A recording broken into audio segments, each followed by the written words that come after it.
paciente de sexo femenino de 12 años de edad, ¿no? Que viene de Lima y que vino con nosotros al servicio en septiembre del año pasado. Entonces aquí vemos que ya como antecedente, un año, 10 meses antes del ingreso a nuestro servicio, presentó cefalea, que tenía episodios 1 o 2 veces al mes, y luego 10 meses antes comenzó a tener cefalea asociado a tosis palpebral y también disminución de movimiento en mi cara derecha. Entonces lo hospitalizaron pensando que era un problema neurológico. Entonces luego se le hizo los estudios para descartar que podía ser una meningoencefalitis, ¿no? O un proceso expansivo. Y bueno, mientras se hacían los estudios, se le dio tratamiento con ceftriaxona, dexametasona y aciclovir. O sea, realmente los emergenciólogos le pusieron de todo, le pusieron antibiótico, antivirales y antiinflamatorios. Entonces, mientras salió las tomografías y las resonancias, todo normal, se sanó. Claro, entonces no sabíamos si era por la ceftriaxona, por la aciclovir o por el corticoide. Y bueno, finalmente le dieron de alta y ese episodio ya fue como una anécdota y se olvidaron, ¿no es cierto? Y pensaron que podía ser una encefalomielitis difusa aguda, leve, probable y ya. Entonces se le dijo como indicación, vaya por consultorio externo, ¿no? A neurología, oftalmología, la paciente nunca fue, ¿no? Y bueno, no hubo controles. Sin embargo, la paciente siguió presentando sus cefaleas 1 o 2 veces al mes y la conjuntivitis desapareció. Entonces acá está la resonancia, ¿no? Que se le hizo en esa oportunidad, la cual se ve pues que no hay ninguna lesión, todo es normal, ¿no? Entonces por eso se tranquilizaron. Entonces ahora sí, la enfermedad actual, ¿no? La molestia principal de la paciente de septiembre del año pasado era edema del párpado superior ojo derecho, mastosis del ojo derecho. Entonces nos decía, ¿no?, que 6 meses antes, en marzo, presentó conjuntivitis, un chalacio, y se fue a su centro de salud, le recetaron dicloxacina y un antibiótico en ungüento. Luego hubo múltiples visitas a la posta, luego se le hizo una referencia en junio, pero hubo huelga. Luego en agosto nuevamente se fue a una clínica, le dieron gotas. Y bueno, finalmente ya en agosto, quiere decir un mes antes del ingreso, presentó edema de párpado superior, mastosis, ¿no? Y según la niña, un dolor, que en realidad finalmente cuando llegó con nosotros no lo presentó nunca, ¿no? También era un paciente un poco difícil, ¿no? Era una niña que seguramente expresaba los problemas de su casa, pues, o sea, con un temperamento un poco difícil, entonces también no era muy confiable ni la mamá ni la niña. Pero la situación es que llegó al servicio por emergencia el 4 de septiembre. Entonces acá está la niña, ¿no? En realidad lo que se ve allí, pues, es de que hay una tosis evidente en el párpado superior del ojo derecho y también una tumoración, ¿no?, que puede ser un chalacio, ¿no es cierto? O sea, no hay nada. Ahora, el ojo está desplazado inferiormente, entonces no vemos que hay un eritema también en la conjuntiva superior, ¿no?, en la segunda foto, y después el resto del examen estaba normal, excepto lo que es los movimientos, ¿no?, que había restricción en la parte superior, la supraversión. Ya, pero después de eso se veía el chalacio, la tosis y la restricción, y la inflamación. No tenía dolor y tenía un antecedente de haber tenido un episodio medio así raro que se sanó con ceftriaxona, aciclovir y dexametasona. Bueno, entonces la impresión diagnóstica viéndolo así puede ser una celulitis, ¿no? Hasta que no se demuestre lo contrario, porque como ya estábamos conversando, es un diagnóstico exclusivo, entonces a un niño no se le puede meter corticoide de primera intención, primero hay que verlo bien, y o sea, podría ser también una inflamación. Entonces, y bueno, el chalacio, ¿no? Entonces el plan de trabajo, bueno, era hacerle una biometría hemática, las tomografías, bueno, si hubiera habido una resonancia, se hubiera podido hacer la resonancia, el inicio de la antibiótico terapia mientras salen los resultados, y si ya se tenía que hacer una situación quirúrgica, una biopsia. Bueno, los exámenes auxiliares, aquí pues prácticamente no había una leucocitosis, ¿no? Los segmentados, ¿no? Claro, si no está aumentado y los segmentados 60%, pero o sea, fuera de eso, no es un hemograma de celulitis, ¿no es cierto? O de acceso. Ahí está la tomografía, el que vemos un aumento de volumen en las partes blandas del ojo derecho, la parte del párpado, se ve inflamado y se ve desplazado pues el ojo derecho, ¿no? Entonces, la ecografía, aparentemente todo normal, no había ningún problema. Entonces, como no mejoraba y no le damos, por eso solamente estaba con antibiótico terapia endovenosa, pero no habíamos dado ningún antiinflamatorio, le hicimos su biopsia. Para lo cual invitamos al doctor Solón, que tan amablemente fue con su super pinza a ayudarnos, ¿no es cierto? Bien interesante porque es una pinza que en una sola movimiento saca la biopsia, sí. Ahí está.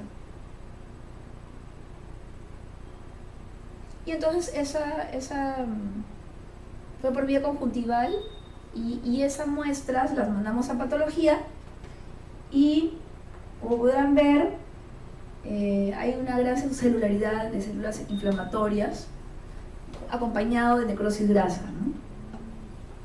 Entonces acá lo vemos mejor, aunque lamentablemente las imágenes no son tan claras porque, o sea, digamos, la patología en el hospital del niño, posiblemente por los insumos, no es tan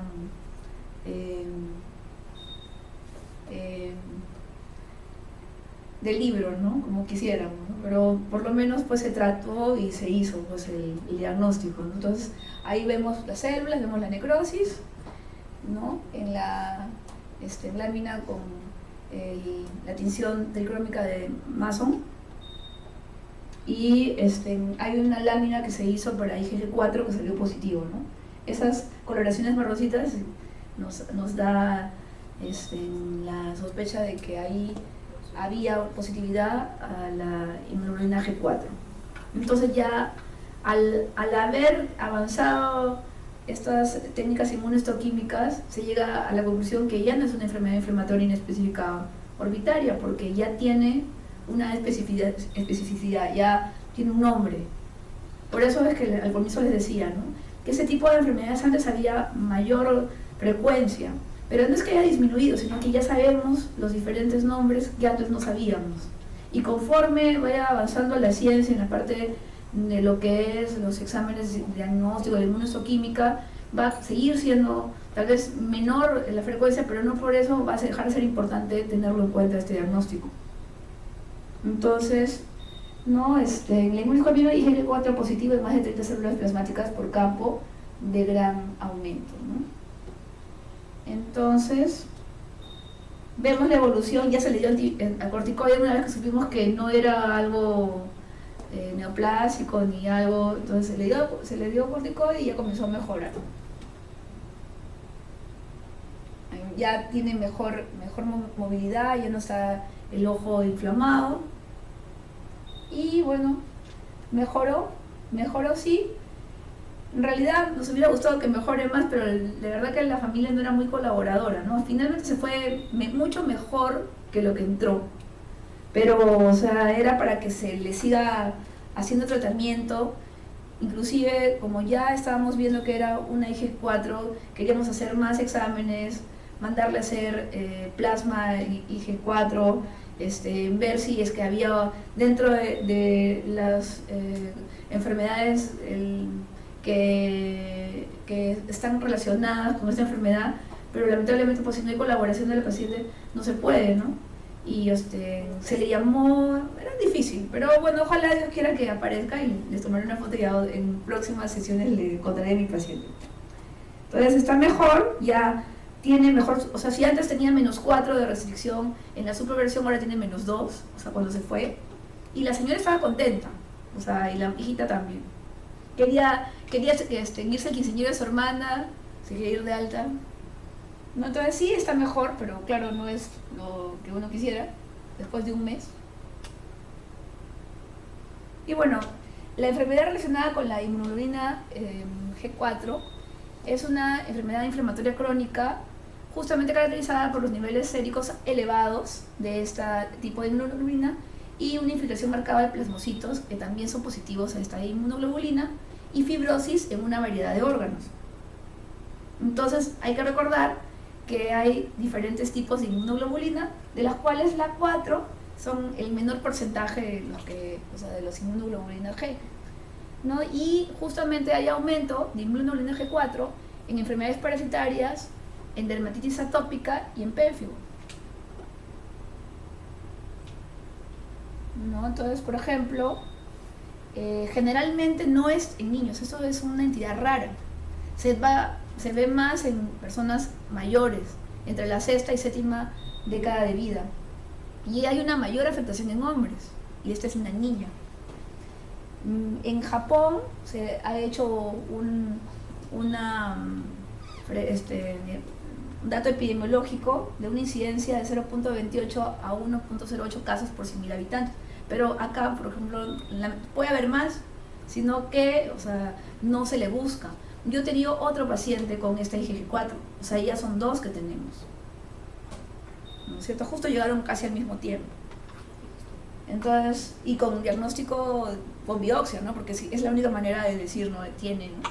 Entonces, tiene generalmente del 60-90% múltiples órganos afectados y la afectación hereditaria no es tan común, es el quinto lugar, extra pancreático, ¿no? Entonces, estos pacientes tienen mayor riesgo de tener linfoma no Hodgkin. En la patogenia, hay distintas teorías. Puede implicar una respuesta a una exposición de un antígeno, ¿no? En la parte de la vía aérea. Puede ser una respuesta alérgica y puede ser un problema de fibrosis, ¿no? Entonces, realmente hay mucho que investigar, ¿no? en esta enfermedad. Y en cuanto a la afectación sistémica, hay un amplio espectro de lesiones tumorales, pero en lo que se refiere al ojo, generalmente es la dacryoadenitis, ¿no? Y la orbitopatía relacionada a IG4, ¿no? O sea, luego también hay problemas, por ejemplo, en glándulas salivales, en páncreas. Acá hay unas condiciones que ya están reconocidas en el espectro de las enfermedades relacionadas a la IG4. El síndrome de Bicuris, que es justo el que queríamos descartar con esta niña, y hay diferentes, ¿no? El tumor de Kuhner, la tiroiditis, etcétera, etcétera, etcétera. O sea, ya estamos entrando a un nivel mayor de complejidad, ¿no? Entonces, en niños, hay 22 reportes a nivel mundial, en un total de 25 niños, y la mediana de la edad es de 13 años, o sea, justo es más o menos, ¿no? Y aquí sí, o sea, es femenino más. Por eso, de todas maneras, es interesante, ¿no? Y bueno, la mayoría de casos en niños sí es una enfermedad hereditaria en el 44%, entonces aquí sí es más común la órbita. Entonces el cuadro clínico, justamente, ¿no? Aumento de volumen palpebral no doloroso, en este caso no fue bilateral, fue unilateral, fructosis, como sin diplopia. Esta niña no tenía diplopia a pesar de que tenía una gran restricción de la supraversión, supraducción del ojo derecho, la agudosa visual no estaba afectada y rara vez manifiestan signos sistémicos, ¿no? Ahí está la niña. Y bueno, en cuanto a los criterios diagnósticos propuestos, ¿no es cierto? Está el examen clínico, ¿no? El examen hematológico de ser la serología de la IgG4 y la parte histológica, ¿no? Que esa sí la teníamos. En cuanto a la patología, bueno, es útil, ya vieron, ¿no? Para excluir los tumores malignos. Y bueno, también, por ejemplo, si queremos tipificarlo en otro tipo de enfermedades como tipo el síndrome de Mikulicz, que tenemos que tener también un diagnóstico en las glándulas salivales, tenemos que hacer la biopsia allí, ¿no? En cuanto al plasma, es un marcador menos confiable, pero también sirve para nuestros criterios diagnósticos de ciertas enfermedades. Y acá nos dejo tener en cuenta de que a pesar de que nos puede servir, hay un 40% de pacientes que lo tienen normal, ¿no? El límite superior es mayor de 135, ¿no? En cuanto a los plasmocitos sanguíneos, también se puede hacer con citometría de flujo, ¿no? Y no es muy fácil conseguirlo de manera rutinaria. En cuanto a las imágenes, nos ayuda para poder ver, digamos, la lesión mejor, la ubicación, ¿no? Pero no, con una imagen no vamos a poder definir si es un problema neoplásico o un problema inflamatorio, ¿no? Pero sí nos ayuda para ver la lesión o para ver el control también de cómo está la lesión. Y bueno, también en este caso los corticoides sistémicos son el tratamiento. Entonces por eso esta niña al principio, cuando vino la primera vez por emergencia, fue que mejoró con la metilprednisolona, ¿no? Entonces, por ejemplo aquí, niños, o sea, solo el 43% de la terapia simple con prednisona fue suficiente, ¿no? Nosotros generalmente no usamos prednisona, le hacemos cursos de metilprednisolona. Entonces, hay 25% que muestran recaída, ¿no? Y como todo paciente que tiene enfermedad inflamatoria inespecífica hereditaria, hay un 25% de que tienen problemas de resistencia. Entonces, en estos casos ya se tiene que ir a otro tipo de tratamientos, que lamentablemente, o sea, hay niños, o sea, en todos los pacientes son que tienen efectos secundarios, digamos, que hay que sopesar, pero en un niño es peor porque está en formación, ¿no? Entonces, el rituximab, ¿no? Y bueno, habría que ver, o sea, la utilidad versus el daño, ¿no? En los niños. También la radiación, ¿no? También es un tratamiento costoso y en un niño también no es tan recomendable. En cuanto al pronóstico, en estos niños, en estos pacientes, hay una incidencia de desarrollar cáncer en los 3 años posteriores al diagnóstico de la IgG4. Por eso el paciente no se puede perder, hay que seguir, voy a tener que buscarlo, creo, porque es mucho mayor que en la población general, ¿no? Y como en otros países tipo Japón, donde, o sea, hay más medios económicos, posiblemente un mejor servicio social en los hospitales, o sea, se ha podido hacer ese tipo de estudios que son útiles para poder saber cómo es el pronóstico de los pacientes. Bueno, entonces les agradezco la atención a mi caso y yo quisiera que hayan preguntas para los 3 ponentes que estamos acá, a ver si tienen alguna pregunta con mucho gusto o algún caso que nos quieran compartir, no sé, están invitados.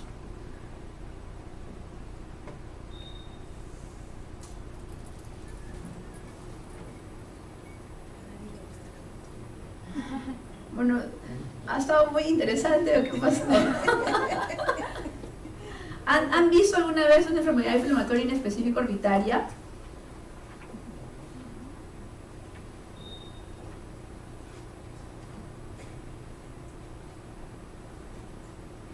Yo creo que todos hemos visto, aunque sea bonito, pues, ¿no? O sea, como una clorenitis, una miositis.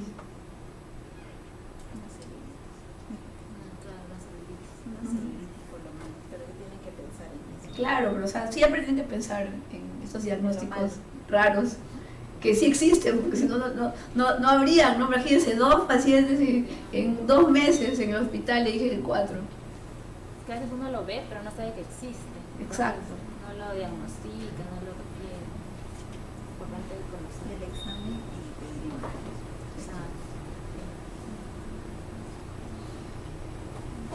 En el almenar, amiga.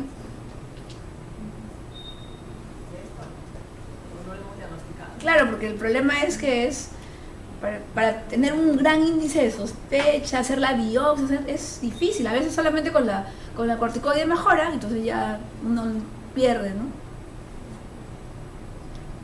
Por ejemplo, cuando son pacientes refractarios al tratamiento con corticoides, o sea, que es el 25% de los pacientes que... Disculpe, el 33% de los pacientes que usan corticoides en enfermedad inflamatoria inferioritaria. Entonces, en estos casos, se puede hacer una biopsia primero, ¿no? De músculo o del tejido, ¿no? Entonces, y allí se saca el resultado. Es importante tener eso en cuenta, o sea, no de frente no se hace la biopsia en todos los pacientes, ¿no? O sea, en este caso sí, porque es solo una niña, no nos vamos a... Había muchas cosas que estaban medias así oscuras. Aunque hay algunas personas que dicen, no, primero biopsia a todo el mundo, ¿no? Pero no es muy práctico. Sí, eso. En el caso de los 2 niños que dice, el segundo niño tenía la misma presentación, tenía ese que se confundió porque ya había recibido tratamiento, o vino, digamos, limpio y empezó todo. Tenía proptosis, que pensaban que era un linfoma o un asunto así, y le hicieron una biopsia en Trujillo. Y tenía el resultado de IgG4.